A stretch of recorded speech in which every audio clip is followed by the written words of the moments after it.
Hey guys, welcome back to my channel. So I'm so excited. This is going to be my first color video, color correction.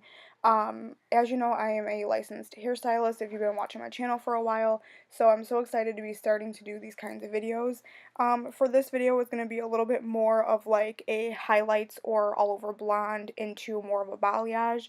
My client here, as you can see, some spots are over processed. She is quite blonde. Her natural color is a level 4 or 5. She does have a little bit of gray. So yeah, we're just going to kind of transition her. We want to keep a little bit of the blonde, but we're just going to kind of a little bit go darker, take a break of from the bleach. So yeah, I'm going to show you how I take somebody who's a little bit more solid blonde and kind of transition them into a softer, more trendy balayage. So what's really good about this is there's really no bleach involved, so this is good for your blondes wanting to stay blonde but take a little bit of a break from the bleach if they have more of like a darker natural hair color. So for her roots, I'm going to mix up 6NA by Redken, and then I'm going to do two low light colors. I'm going to use the color Shades EQ 8NA and 7NW. I'm going to kind of use both of these, not together. I'm doing these in separate bowls, and I'm going to put them in separate foils.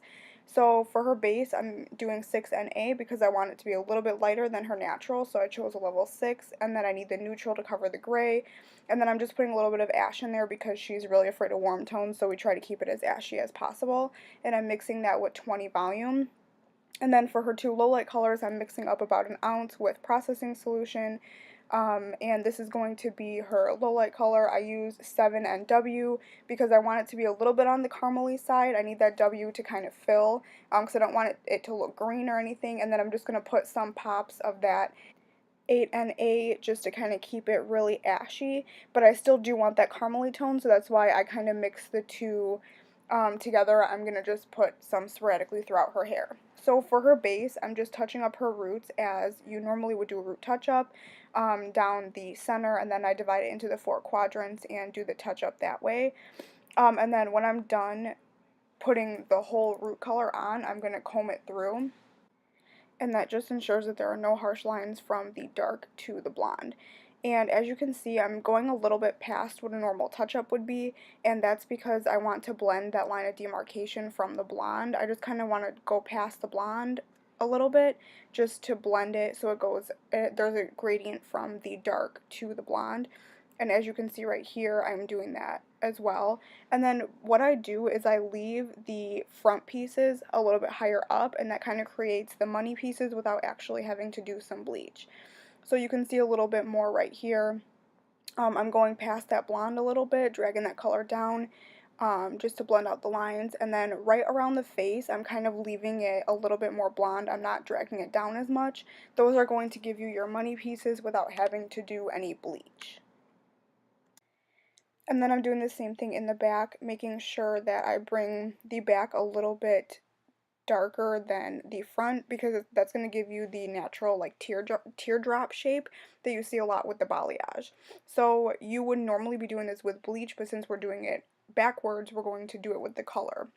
I think that's what kind of confuses people the most about doing a reverse balayage like this, but once it's broken down and you understand why you're doing the steps that you're doing, then it turns out to be a little bit easier. So like I said before, I'm going to comb this through just to blend out any of the lines. Then I'm going to start with the low light colors. I'm starting in the back first, and I'm going to kind of work on the whole back at a time just because I want everything to be really cohesive and kind of blend together. So I'm going to do two low light colors. I'm going to be doing mostly 7NW with just a couple pops of that 8NA. The 8NA is very ashy, so I still do want that overall ashy look, but I wanted to do the 7NW because I kind of want it to be a little bit caramely, but kind of like neutral at the same time. I don't want it to be too warm because, like I said, she does not like warm tones in her hair. So I'm just going to weave out some sections. I'm not doing a ton of lowlights just because she does still want to see a lot of the blonde, but what I'm doing is I'm going to paint the lowlight and I'm going to leave the end out because we want it to look like a balayage still, so we want the ends to be a little bit heavier than throughout the rest of the hair. So as you can see right here, I kind of feathered it down and left the ends out because I still want to keep a lot of that blonde. I just want to kind of create some depth through the hair. And as you know, a 7 and an 8 are not that dark, so these lowlights that I'm doing are not as dark as the rest of the hair. I do kind of pull out some of that base color and kind of pull that through the ends just to break everything up and make sure that there is still some dimension through the hair, but I only did a couple of those.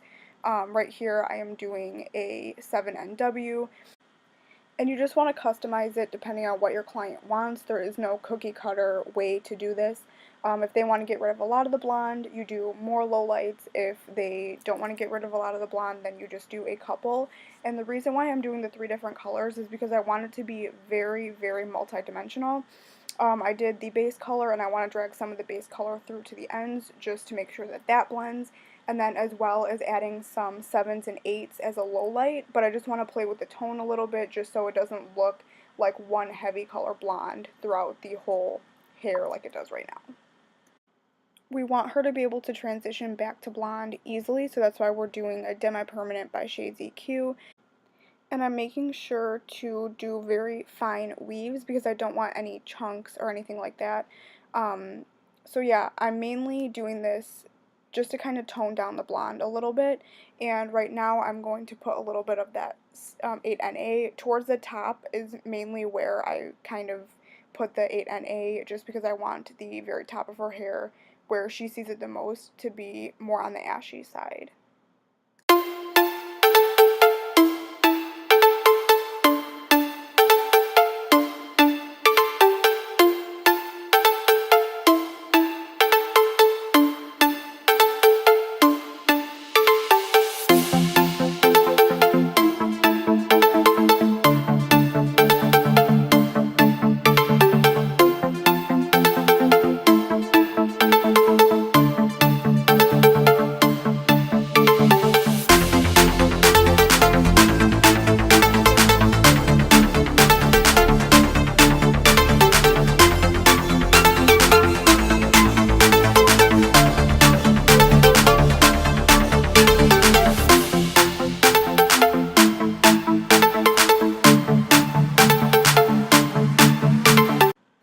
When you get to the sides and around the face, that is when your technique matters the most. So what I'm doing is I'm still alternating between the 7NW and the 8NA low light colors, but when you go around the face, you still want to make sure that she has the most brightness around her face. So when you do a traditional balayage, you want to hand paint upwards and kind of make it a little bit higher around the face. Like in the foil, you kind of want it to go on a little bit of an angle. But since we're doing this backwards, it's gonna kind of get a little bit tricky when you think about it. But as long as you kind of paint upwards and leave the front pieces in the foil a little bit higher, kind of like you can see I'm doing right here, and then back towards the back of the head is where I'm dragging the color down the most, and then I'm still leaving the ends out because we still want it to be a little bit more of a balayage ombre effect. And then we're going to process for about 30 minutes, and all this blonde that we left out is what we're going to tone. When I tone, I'm using 8V and 9P from Redken Shades EQ. I'm not doing any crystal clear because I really want to get that pigment in there. And then I'm also going to do a Olaplex treatment at the bowl. But the reason why I'm using 8V and 9P is because 9P kind of cancels out any of those orangey tones in the hair, and then 8V cancels out any yellow in the hair.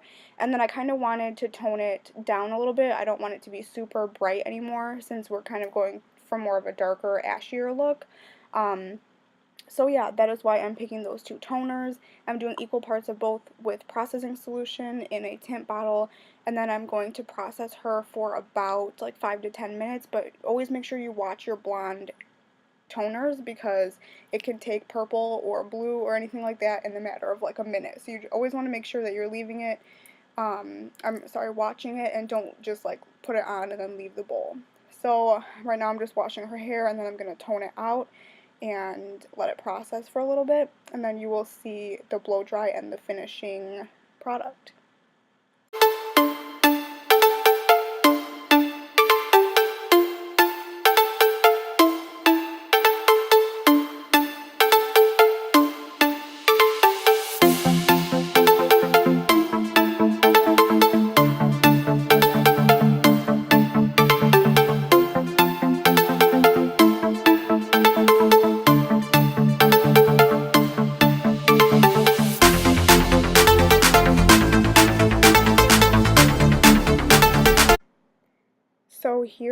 the finished look. It's super ashy, super blended. There's a ton of dimension in there, and then she's got the lighter pieces around her face so she doesn't feel too dark, but she's got that teardrop effect, so it just looks like a traditional balayage, but we use no bleach, and her hair feels super healthy, so we're super excited for the results.